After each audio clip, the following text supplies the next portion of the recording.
उपस्थित हैं, हम गौरवान्वित हैं। आज जो कांग्रेस सरकार द्वारा इमरजेंसी थोपी गई थी, अपने तानाशाही को कायम करने के लिए, आज वो काला दिवस के रूप में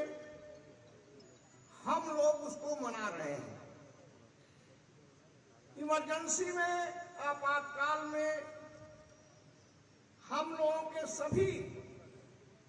मौलिक अधिकारों का हनन किया गया था।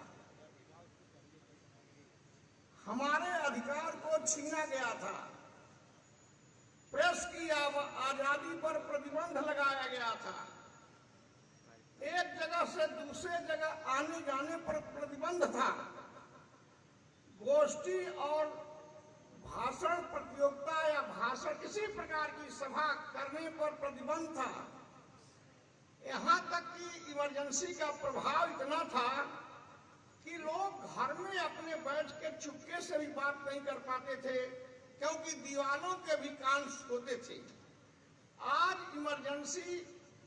का वो काला दिन हम लोग मना रहे हैं, काला दिवस मना रहे हैं। इमरजेंसी में मैं भी बंद था और उस समय मेरी माँ का निधन हो गया था, लेकिन मुझको पेरोल नहीं मिला क्योंकि मैं मीसा में बंद था। Maintenance of internal security act, लेकिन मैं उसको maintenance of internal security act नहीं कहता हूँ, maintenance of Indira Sanjay act security act. वो इंदिरा और संजय के लिए सिक्योरिटी था, देश के लिए कोई सिक्योरिटी का खतरा नहीं था। मिसा में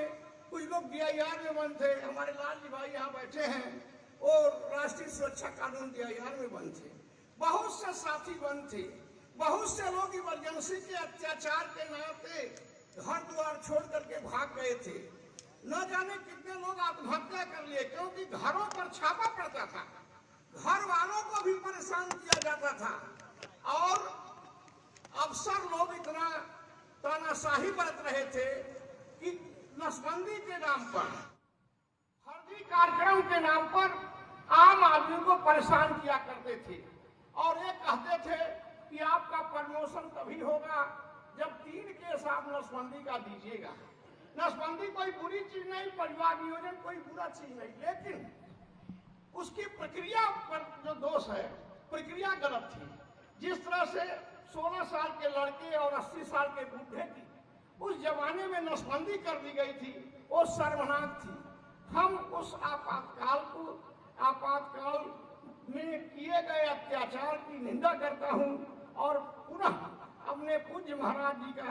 हार्दिक वंदन और अभिनंदन करता हूँ।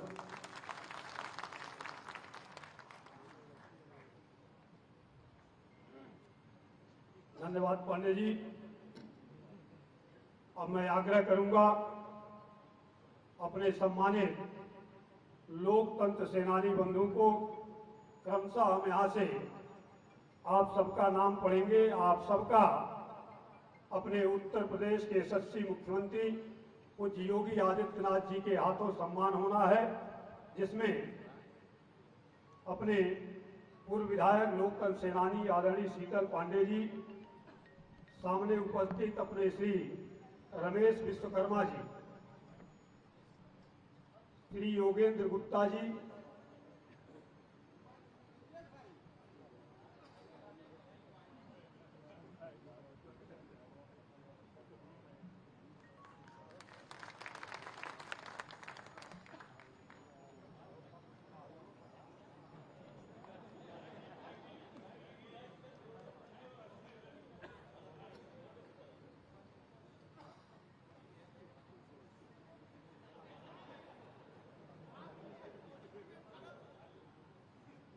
श्री रमेश विश्वकर्मा जी, श्री योगेंद्र गुप्ता जी,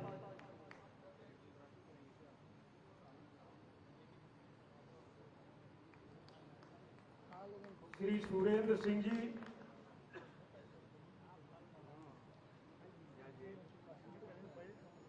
डॉक्टर केशव सिंह जी,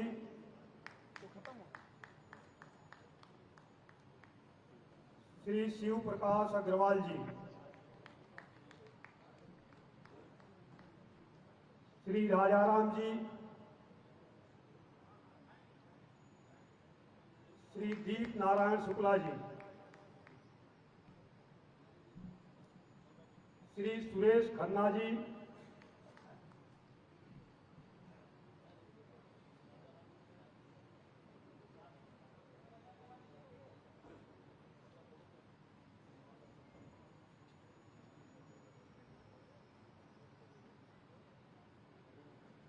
डॉक्टर महेश पांडे जी, पाठक जी,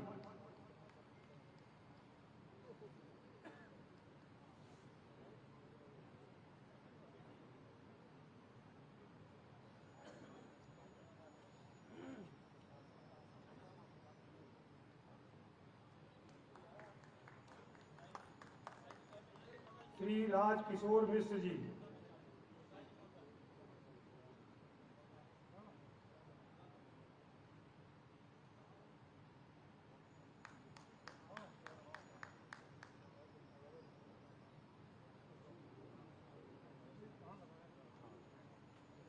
श्री दुर्गा प्रसाद मिश्र जी,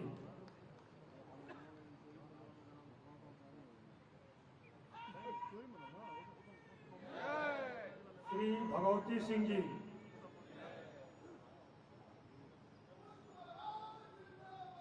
जिंदाबाद जिंदाबाद। श्री छेदीलाल जी, नहीं,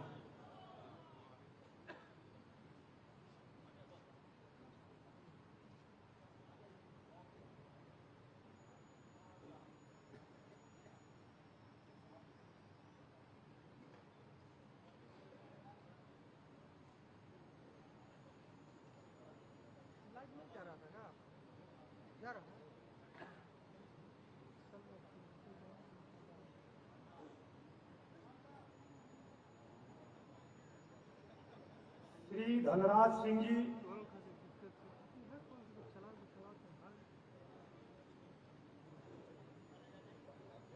श्री शंभू सिंह सिरनेत जी, श्री राजेश गुप्ता जी,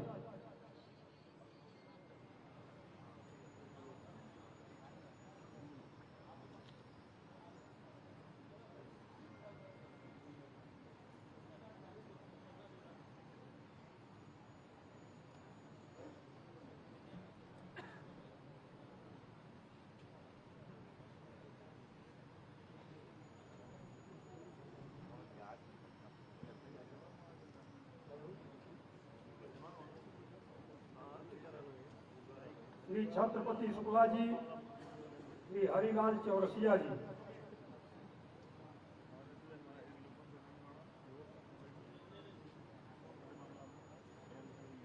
श्री शेषनाथ सिंह जी,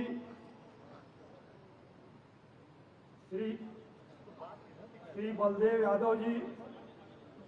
श्री हरिकृष्ण गुप्ता जी, श्री नागेंद्र सिंह जी, श्री रामेश्वर सिंह जी, श्री नरेंद्र यादव जी, श्री लालजी सिंह जी, श्री अभिमन्यु शाही जी, श्री हेमंत सिंह जी,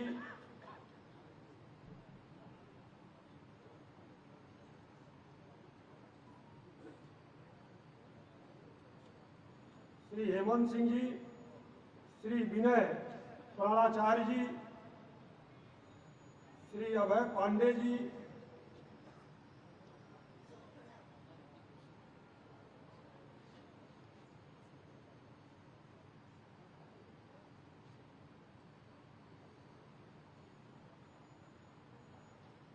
श्री अभिमन्यु सिंह जी,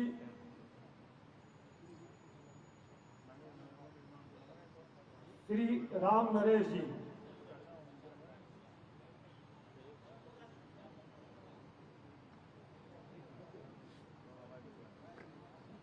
आज के इस अवसर पर अपने अपने उत्तर प्रदेश के यशस्वी मुख्यमंत्री पूज्य महाराज जी के कर कमलों से आप सभी सम्मानित लोकतंत्र सेनानी बंधुओं का स्वागत और सम्मान हुआ। मैं अगली कड़ी में आमंत्रित करता हूं हम सब के आस्था के केंद्र उत्तर प्रदेश सरकार के यशस्वी मुख्यमंत्री पूज्य योगी आदित्यनाथ जी को आमंत्रित करता हूं। वहां हम सबको अपने आशीर्वचनों से अभिषेचित करें। पूज्य महाराज जी।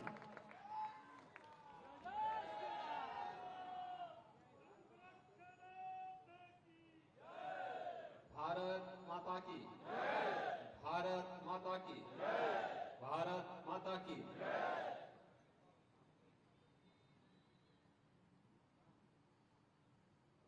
आपातकाल के 50 वर्ष पूर्ण होने के अवसर पर भारतीय जनता पार्टी गोरखपुर महानगर और जनपद के द्वारा लोकतंत्र सेनानियों के सम्मान के लिए आयोजित आज के इस कार्यक्रम में मंच पर उपस्थित भारतीय जनता पार्टी के प्रदेश के उपाध्यक्ष और विधान परिषद सदस्य डॉक्टर धर्मेंद्र सिंह जी, क्षेत्रीय अध्यक्ष श्री सहजानंद राय जी, हमारे विधायकगण गोरखपुर ग्रामीण से श्री विपिन सिंह जी, पिपराइच से श्री महेंद्र पाल सिंह जी, चुल्लूपार से श्री राजेश त्रिपाठी जी, सहजनवा से श्री प्रदीप शुक्ला जी, पूर्व विधायक और लोकतंत्र सेनानी श्री शीतल पांडे जी, महानगर महामंत्री श्री ओम प्रकाश शर्मा जी, जिला उपाध्यक्ष छोटेलाल मौर्य जी, मनोज शुक्ला जी, महानगर और जनपद के अंदर रह रहे सभी हमारे लोकतंत्र सेनानीगण और उपस्थित गोरखपुर के सभी भारतीय जनता पार्टी के पदाधिकारी, कार्यकर्ता, बहनों और भाइयों, भारत के संसदीय लोकतंत्र का एक काला अध्याय आज से ठीक 50 वर्ष पहले मध्य रात्रि में श्रीमती इंदिरा गांधी जी के नेतृत्व में कांग्रेस ने लिखा था। जब इस देश के अंदर संविधान का गला घोंटते हुए लोकतंत्र को नष्ट करने की एक साजिश के तहत कांग्रेस ने इस देश पर आपातकाल थोपा था। नागरिकों के अधिकार समाप्त कर दिए गए, प्रेस की आजादी छीन ली गई, न्यायालयों को उनके अधिकारों से वंचित कर दिया गया और पूरे देश के अंदर एक तानाशाही जैसा माहौल तत्कालीन कांग्रेस ने लागू करने जब कुत्सित कार्य किया था। आज हम सब कांग्रेस पार्टी की इस तानाशाही पूर्ण रवैये के खिलाफ 50 वर्ष पूर्ण होने के उपरांत अपने उन लोकतंत्र सेनानियों का सम्मान करने के लिए यहां पर आए एकत्र हुए हैं, जिन्होंने उस समय अपने परिवार की चिंता किए बगैर भारत के संविधान को बचाने के लिए, भारत के लोकतंत्र को बचाने के लिए अपने आप को संघर्ष में झोंका था। उन सब का आज हम यहां पर अभिनंदन कर रहे हैं, स्वागत कर रहे हैं।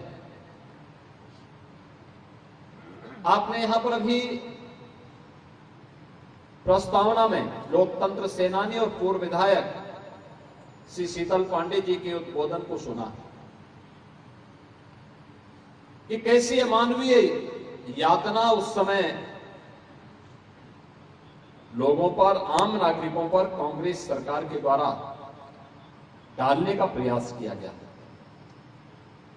कैसे गलत तरीके से चुनाव जीतने और चुनाव का परिणाम जब इलाहाबाद उच्च न्यायालय के द्वारा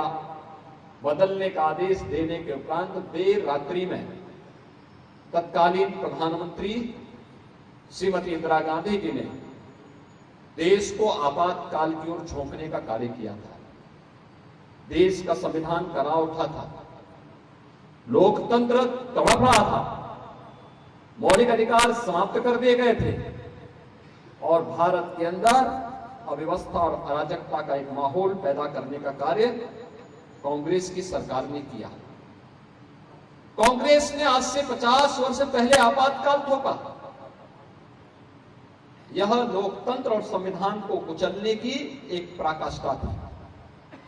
ऐसा नहीं कि कांग्रेस ने आजादी के तत्काल बाद लोकतांत्रिक मूल्यों का सम्मान किया हो। जब भी कांग्रेस को अवसर मिला, कांग्रेस ने लोकतंत्र का गला घोंटने से कभी कोई परहेज नहीं किया। याद करिए, देश की अखंडता को बनाए रखने के लिए भारत के जिस संविधान ने हम सबको एक व्यवस्था दी और स्वतंत्र भारत में जिस संविधान के माध्यम से हम संपूर्ण भारत को एकता और एकात्मता के सूत्र में बांध करके आगे ले जा सकते हैं, इस भारत के लिए जो संविधान हमें प्राप्त हुआ था, आजादी के कुछ ही यानी संविधान लागू होने के कुछ ही दिनों के बाद कांग्रेस की तत्कालीन सरकार ने धारा 370 जबरन भारत के संविधान में डाल करके भारत के अंदर आतंकवाद की नींव डालने का काम किया था। याद करिए, अगर भारत के संविधान में धारा 370 जैसे आर्टिकल नहीं आते तो भारत के अंदर जो आतंकवाद लंबे समय तक भारत को डसता रहा, हजारों लोग इसके शिकार हुए, लाखों लोगों को अपनी मातृभूमि से विस्थापित होने के लिए मजबूर होना पड़ा। बहनों और बेटियों के साथ किस प्रकार के मानवीय बर्बर अत्याचार कश्मीर के अंदर हुए, ये किसी से छुपा हुआ नहीं है। लेकिन कांग्रेस ने अपने राजनीतिक स्वार्थ के लिए तुष्टीकरण की हदों को पार करते हुए उस समय धारा 370 को डाल करके उसी समय से प्रारंभ कर दिया था। 1947 यानी 1950 में संविधान लागू होने के बाद से लेकर के 2014 तक कांग्रेस नेतृत्व की सरकार ने देश के संविधान में एक बार नहीं, दो बार नहीं, 75 से अधिक बार संशोधन प्रस्तुत करके अपने स्वार्थों की पूर्ति करने का प्रयास किया। कांग्रेस का कभी लोकतंत्र पर विश्वास नहीं था। आपने देखा होगा, संविधान की धारा 356 का दुरुपयोग करते हुए राज्यों में सरकारों को 90 से अधिक बार बर्खास्त, अनैतिक तरीके से बर्खास्त करने का कार्य कांग्रेस ने किया और लगातार देश के अंदर अव्यवस्था और अराजकता का माहौल पैदा करके अस्थिरता की ओर देश को धकेलने का काम कांग्रेस करती रही। संवैधानिक संस्थाओं को अपना मोहरा बनाती रही, अराजकता फैलाती रही, अव्यवस्था का शिकार बनाती रही और देश कांग्रेस के इस तानाशाही पूर्ण रवैये के खिलाफ जिस तरीके से उस समय लड़ा था, 1975 के बाद 1975 उसका एक उदाहरण है। जब अटल बिहारी वाजपेयी जी को, जयप्रकाश नारायण जी को, मोरारजी देसाई जी को, श्री लालकृष्ण आडवाणी जी को, देश के उन सभी बड़े नेताओं को देर रात्रि में ही गिरफ्तार करके जेल के अंदर डाल दिया गया। देश के अंदर जहां कहीं भी कोई व्यक्ति इस अराजकता के खिलाफ आवाज उठा रहा था, लोकतंत्र के समर्थन में लिख रहा था, बोल रहा था, किसी गोष्ठी में शामिल था या जहां कहीं से भी उन्हें लगता था कि यह व्यक्ति इनका प्रचारक हो सकता है, इनका वाहक हो सकता है, इस अभियान को आगे बढ़ा सकता है, उन सबको गिरफ्तार करके जेलों के अंदर डालने का काम तत्कालीन कांग्रेस की सरकार ने करने का कार्य किया था। कांग्रेस ने जो कार्य 1975 में किया था, आज भी भले वह सत्ता से बाहर हो, आज भी भले ही उसका चेहरा बदला हो, लेकिन मूल चरित्र अभी तक बदला नहीं है। आज भी कांग्रेस देश के अंदर रहती है तो उसका नेतृत्व देश के अंदर रह करके लोकतंत्र की दुहाई देने के नाम पर, संविधान की दुहाई देने के नाम पर देश की जनता को गुमराह करने का कार्य करती है। देश के बाहर जब ये लोग जाते हैं तो देश के बाहर जाकर के इनके द्वारा किस प्रकार के नकल टिप्पणियां की जाती हैं कि भारत के अंदर लोकतंत्र खतरे में है, भारत के अंदर अब लोकतंत्र नहीं बचा है, भारत की संवैधानिक संस्थाओं को कैसे कटघरे में खड़ा करने का कार्य करते हैं, भारत की चुनाव व्यवस्था पर कैसे प्रश्न खड़ा करने का कार्य करते हैं, कैसे देश को अराजकता की भट्टी में झोंकने का कार्य लोग करते हैं, ये किसी से छुपा हुआ नहीं है। और कांग्रेस की इन सभी वास्तविक चरित्र से देश अवगत हो सके, इसलिए 1975 हम सब के लिए एक स्मरणीय दिवस है। याद करिए, अभी हाल ही में हुए संपन्न लोकसभा चुनाव में कांग्रेस और उसके नेतृत्व के इंडी गठबंधन से जुड़े हुए दलों ने इस प्रकार की भूमिका के साथ देश की जनता को गुमराह करने का काम किया। कैसे इन्होंने संविधान के दुहाई देकर के देश की जनता को गुमराह करने का काम किया,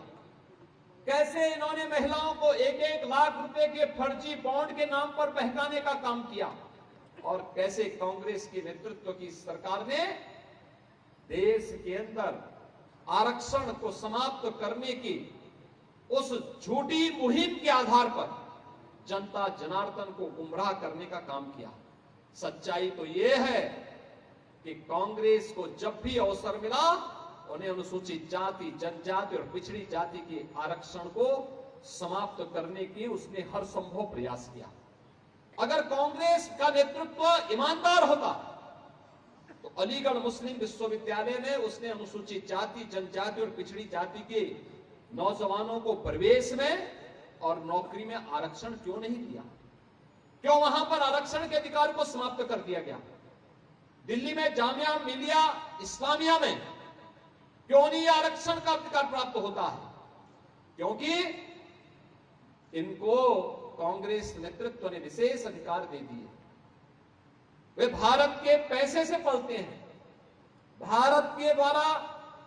अनुदान पर संचालित होते हैं, लेकिन उन विश्वविद्यालयों में आरक्षण का लाभ अनुसूचित जाति, जनजाति और पिछड़ी जाति के नौजवानों को नहीं मिल पाता है। यह कांग्रेस की साजिश है जो वह आरक्षण को समाप्त करने के नाम पर देश की जनता को गुमराह करने का काम करती रही है। और मुझे तो आश्चर्य होता है उन दलों पर जिन्होंने, जिनके नेतृत्वकर्ताओं या उनके पूर्वजों ने कभी कांग्रेस की इस तानाशाही रवैये के खिलाफ आपातकाल के अंदर लंबे समय तक जेल की यातना को सहने का कार्य किया था। वे लोग जिस नाम पर राजनीति करते रहे हैं और आज भी जिन नामों पर इस आंदोलन करते हैं, जिन नामों पर वे आज राजनीति करते हैं, वे नाम जब भी इन राजनीतिक दलों के कृत्यों को देखते होंगे, वे महानुभाव, वे महापुरुष जहां कहीं से भी इनके इन कृत्यों को देखते होंगे, उन्हें खून के आंसू पीने के लिए मजबूर होना होता होगा कि ये लोग मेरे नाम पर राजनीति तो करते हैं, लेकिन उसी कांग्रेस की गोदी में बैठ करके भारत के लोकतंत्र को कमजोर करने का ये कार्य कर रहे हैं। ये अवश्य उनकी आत्मा कहती होगी, जिस कांग्रेस ने देश के संविधान का गला घोंटने का कार्य किया था, जिस कांग्रेस ने भारत के लोकतंत्र को कमजोर करने का काम किया था, भारत के लोकतंत्र को पूरी तरह तहस-नहस करने का काम किया था, और कांग्रेस लगातार यह कार्य करती रही। आज इंडी गठबंधन के नाम पर इन्होंने देश के साथ इतना बड़ा धोखा किया है बंधुओं, यह किसी से छुपा हुआ नहीं है। और इसीलिए आज जब हम यहां पर अपने लोकतंत्र सेनानियों का सम्मान करने के लिए आए हैं, हम सबको इस बारे में अवश्य विचार करना होगा कि किन मूल्यों की स्थापना के लिए 1975 में इन लोकतंत्र सेनानियों को अपनी जवानी को तत्कालीन सरकार की अराजकता का शिकार होने के लिए झोंकना पड़ा था। ये लोग चाहते, ये लोग भी कांग्रेस के सामने समर्पण कर सकते थे। इन्होंने समर्पण का नहीं, बल्कि इन्होंने संघर्ष का रास्ता चुना। इन्होंने उस समय कांग्रेस के सामने झुकने की बजाय कांग्रेस के नेतृत्व के सामने अड़ने का काम किया, क्योंकि इनके लिए देश का संविधान सर्वोपरि था, इनके लिए देश का लोकतंत्र सर्वोपरि था, इनके लिए भारत सर्वोपरि था। और भारत के मूल्यों की स्थापना के लिए, जिन मूल्यों के लिए देश के स्वतंत्रता संग्राम सेनानियों ने आजादी की लड़ाई लड़ी थी, भारत को स्वाधीन करने, मौलिक अधिकारों को बहाल करने, इन सभी संविधान की आत्मा को पुनर्स्थापना करने के लिए जो कार्य उस समय तत्कालीन सरकार ने किया था, कांग्रेस ने, याद करिए, भारत के संविधान की प्रस्तावना उसकी आत्मा कही जाती है। इन्होंने आत्मा को भी नहीं बख्शा। भारत के संविधान में 1975 की रात्रि में 2 शब्द नए जोड़े गए, समाजवादी और धर्मनिरपेक्ष शब्द। ये सेकुलर शब्द, ये उसी समय जोड़ने का काम किया था। भारत के मूल संविधान में ये शब्द कहीं नहीं है, लेकिन कांग्रेस ने अपने स्वार्थ के लिए, भारत को अपमानित करने के लिए, भारतीयता को अपमानित करने के लिए, भारत को किस रूप में लांछित करने का कार्य करके भारत की आत्मा पर ही प्रहार करने का काम किया था। यह आज किसी से छुपा हुआ नहीं है। और आज इसलिए मित्रों, जब हम यहां पर उपस्थित हुए हैं, इन सभी लोकतंत्र सेनानियों को देख करके मुझे बहुत प्रसन्नता है। देख करके आज भी इनके अंदर वो जज्बा मुझे देखने को मिला। और मैंने देखा कि किस रूप में ये लोग प्रत्यक्ष और अप्रत्यक्ष रूप से भारतीय जनता पार्टी को समर्थन करते हैं, सक्रिय रूप से भारतीय जनता पार्टी के साथ सहयोगी बनते रहे हैं। उन मूल्यों और आदर्शों के लिए जो भारत और भारतीयता को बचाता है, उसके लिए आज भी ये लोग कार्य करते हैं। पद और प्रतिष्ठा की चिंता के बगैर लगातार कार्य करते हैं। और जब ये आज कार्य करते हैं, तब मुझे लगता है कि 25 जून 1975 को या उसके उपरांत जो लोकतंत्र सेनानी बंधु हुए थे, जिन्हें कांग्रेस की तत्कालीन तानाशाही सरकार ने गिरफ्तार करने का काम किया था, ये वही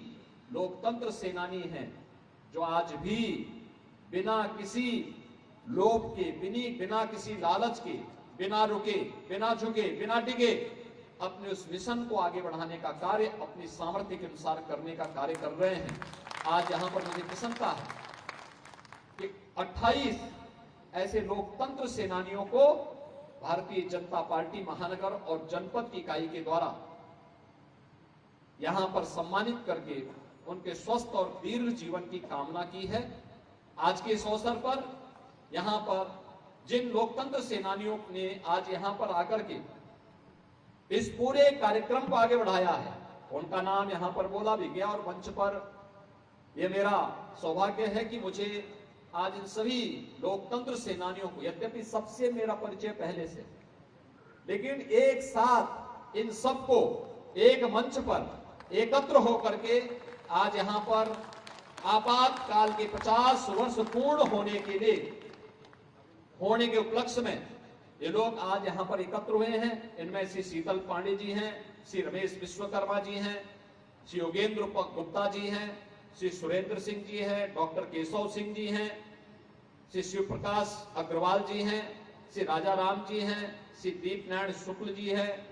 श्री सुरेश खन्ना जी हैं, डॉक्टर महेश पाठक जी हैं, श्री राजकिशोर मिश्र जी हैं, श्री धनराज सिंह जी हैं, श्री शंभू सिंह श्रीनेत जी हैं, श्री राजेश गुप्ता जी हैं, श्री छत्रपति शुक्ला जी हैं, श्री हरिलाल चौरसिया जी हैं, श्री शेषनाथ सिंह जी हैं, श्री राम सिंह जी हैं, श्री बलदेव यादव जी हैं, श्री कृष्ण गुप्ता जी हैं, श्री नागेंद्र सिंह जी हैं, श्री रामेश्वर सिंह जी हैं, श्री नरेंद्र यादव जी हैं, श्री लालजीत सिंह जी हैं, श्री अभिमन्यु शाही जी हैं, श्री हेमंत सिंह जी हैं, विनय प्रणाचार्य जी हैं, अभय पांडे जी, श्री अभिमन्यु सिंह जी, श्री राम नरेश जी, ये सभी 28 लोकतंत्र सेनानी एक साथ यहां पर एकत्र होकर के लोकतंत्र को बचाने के उस समय के किए गए संघर्षों का स्मरण करते हुए आज यहां पर हम सबके सामने उपस्थित हुए हैं। मैं इस अवसर पर इन सभी लोकतंत्र सेनानियों का हृदय से अभिनंदन करता हूं, इनका स्वागत करता हूं, इनके स्वस्थ और दीर्घ जीवन की कामना भी करता हूं और उन्हें इस बात के लिए आश्वस्त भी करता हूं कि भारतीय जनता पार्टी नेतृत्व की एनडीए सरकार राज्य के अंदर भी और केंद्र के अंदर भी, ये दोनों सरकारें आपके साथ हर समय हर प्रकार से खड़ी है। आपके हितों के लिए, आपके संघर्षों के लिए, आपके मूल्यों के लिए निरंतर कार्य करने के लिए पूरी तत्परता के साथ कार्य कर रही है। बहनों और भाइयों, हम सब इस बात को जानते हैं, लोकतंत्र या संविधान को खतरा उन दलों से हमेशा रहा है जिन दलों ने देश के अंदर तानाशाही को जन्म दिया है, परिवारवाद को जन्म दिया है, जातिवाद और क्षेत्रवाद की राजनीति को बढ़ावा देकर के देश को तुष्टीकरण की आग में झोंकने का काम किया है और ये लगातार हुआ है। आपने देखा होगा देश के अंदर 1947 में देश आजाद होता है। आजाद होने के बाद देश के संविधान को बनने में जो समय लगा, 26 जनवरी 1950 को भारत ने अपने संविधान को लागू कर दिया। 1952 में पहला आम चुनाव होता है और उसके उपरांत जिस प्रकार के पग पग पर संघर्ष का एक लंबा कालखंड हम सबके सामने है। डॉक्टर श्यामा प्रसाद मुखर्जी का बलिदान हम में से कोई विस्मृत नहीं कर सकता। ये भी कांग्रेस की कुत्सित तानाशाही के खिलाफ किया गया पहला बलिदान था, जहां पर उन्होंने एक नारा दिया था कि एक देश में 2 विधान, 2 प्रधान और 2 निशान नहीं चलेंगे, नहीं चलेंगे, और इसके खिलाफ एक व्यापक आंदोलन खड़ा हुआ था। आज आप देख रहे होंगे कांग्रेस को यह बात अच्छी नहीं लगी कि डॉक्टर श्यामा प्रसाद मुखर्जी के उस सपने को साकार करने का कार्य प्रधानमंत्री मोदी जी के नेतृत्व की भारतीय जनता पार्टी की एनडीए सरकार कर रही है। और जब मोदी जी के नेतृत्व में कश्मीर में धारा 370 समाप्त करके कश्मीर को देश की मुख्य धारा के साथ जोड़ने का काम हुआ, ये कांग्रेस नेतृत्व की सरकार इसको कैसे स्वीकार कर सकती थी? और स्वाभाविक रूप से इन्होंने तभी से एक प्रयास प्रारंभ किया और उस प्रयास का हिस्सा है कि देश के अंदर गुमराह करने के लिए विदेशी ताकतों का सहारा लेना, देश के अंदर अलग अलग तबके को पहले बांटने की कुत्सित चेष्टा करना, संविधान खतरे में है का एक झूठी अफवाह फैलाने का काम करना, आरक्षण समाप्त करने का काम हो रहा है, इसके नाम पर गुमराह करने का कार्य करना, यह कांग्रेस की उसी कुत्सित चेष्टा का हिस्सा था। और इसके वे सभी मास्टरमाइंड जो इसके हिस्से थे, वे लगातार इसके बारे में देश की जनता को गुमराह करते रहे। और जिन लोगों ने, जिनके पूर्वजों ने, जिन आज की उन पार्टियों ने जो इंडी गठबंधन के अंदर कांग्रेस को आज सपोर्ट कर रहे हैं, समर्थन कर रहे हैं, इनके संस्थापकों ने कभी कांग्रेस के खिलाफ लोकतंत्र को बचाने के लिए उस मुहिम का हिस्सा बनकर के जिस आंदोलन की उपस्थित, आज उसी आंदोलन को कुचलने का कार्य ये दल कांग्रेस की गोदी में बैठ करके कर रहे हैं। आज जब हम लोकतंत्र के इन सेनानियों के सम्मान के साथ कांग्रेस के द्वारा 25 जून 1975 में लिखे गए आपातकाल के इस काले अध्याय की निंदा कर रहे हैं, उन यातनाओं का स्मरण कर रहे हैं, हमें स्वाभाविक रूप से हमेशा इस बात के लिए सचेत रहना होगा। यह कोई घटना या कोई इतनी बड़ी आपदा आई थी देश पर, वह विस्मृत करने के लिए नहीं, वह वर्तमान को और भावी पीढ़ी को जागरूक करने के लिए भी है। हम आने वाली पीढ़ी को बताएं, क्योंकि 1975 जो पीढ़ी आज वर्तमान में कार्य कर रही है, सक्रिय भूमिका में है, इनमें से कोई भी इस बात का स्मरण कर नहीं पाएगा कि क्या 50 वर्ष पहले इस प्रकार की घटना भी घटित हुई होगी। यद्यपि इन सरकारों की तानाशाही पूर्ण रवैया अलग अलग समय में किस रूप में देखने को मिली थी, ये किसी से छुपा हुआ नहीं, लेकिन सामान्य नागरिक अपने स्वयं के कार्यों में व्यस्त रहने के कारण वह अक्सर इन बातों को विस्मृत कर देता है। और इसीलिए वर्तमान और भावी पीढ़ी को हम बता सकें कि देश के संविधान को खतरा, देश के लोकतंत्र को खतरा ये कांग्रेस से है, कांग्रेस के इंडी गठबंधन से है, उनके सहयोगियों से है, जिनका लोकतांत्रिक मूल्यों पर कोई विश्वास नहीं है, जो कभी ईवीएम को कटघरे में खड़ा करते हैं, कभी भारत के चुनाव आयोग को कटघरे में खड़ा करते हैं, कभी भारत की चुनाव प्रक्रिया पर प्रश्न खड़ा करते हैं, बीच चुनाव के बीच में कथित बुद्धिजीवियों से पत्राचार करवा करके, मेमोरेंडम दे करके भारत की लोकतांत्रिक प्रणाली को बदनाम करने का कार्य करते हैं। आज यह अवसर हम सबको न केवल स्मरण करने के लिए है, बल्कि वर्तमान और भावी पीढ़ी को इन सब बातों के प्रति जागरूक करने के लिए भी आवश्यक है। और मुझे लगता है कि हम में से हर व्यक्ति को जनता जनार्दन के बीच में जाकर के कांग्रेस और उनके सहयोगियों के इन कुत्सित चेष्टाओं के बारे में उन्हें अवगत कराने की आवश्यकता है, उन्हें बताने की आवश्यकता है कि नहीं, लोकतंत्र और संविधान को खतरा अगर किसी से है तो कांग्रेस और उसके सहयोगी दलों से है। किस प्रकार का झूठ का सहारा अभी हाल ही में संपन्न हुए लोकसभा चुनाव में इन्होंने लिया था, कैसे लिया था, गांव गांव में जाकर के इन्होंने खाई पाटने का, किस प्रकार से खाई चौड़ी करने का काम किया था, कैसे लोगों को गुमराह करने का काम किया था, कैसे ये लोगों को बता रहे थे कि देखिए देश का संविधान खतरे में, किस तरीके से गुमराह करने का काम कर रहे थे, कैसे आरक्षण के नाम पर इन लोगों ने देश की जनता को गुमराह किया। हम इन सभी तथ्यों से आम जनता जनार्दन को अवगत करा पाएंगे तो आने वाले समय में लोकतंत्र को बचाने के लिए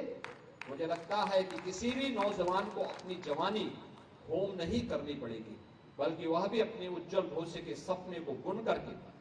अपना भविष्य उज्जवल और मंगलमय बना पाने में सफल हो पाएगा। आज के इस अवसर पर मैं एक बार फिर से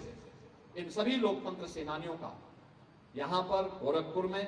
हृदय से इनका अभिनंदन करता हूँ, इनका स्वागत करता हूँ, इनके स्वस्थ और दीर्घ जीवन की कामना करता हूँ और कांग्रेस और उनके सहयोगियों की तानाशाही रवैये के खिलाफ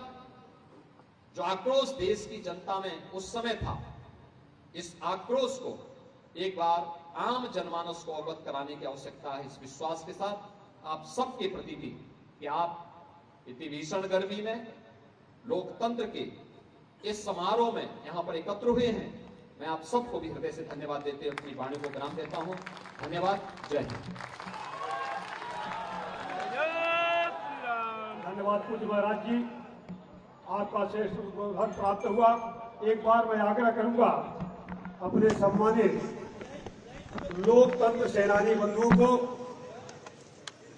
कि आप मंच के नीचे सामने मुंह करके खड़े होंगे। पूज्य महाराज जी के साथ एक सामूहिक फोटो आप सबका होगा।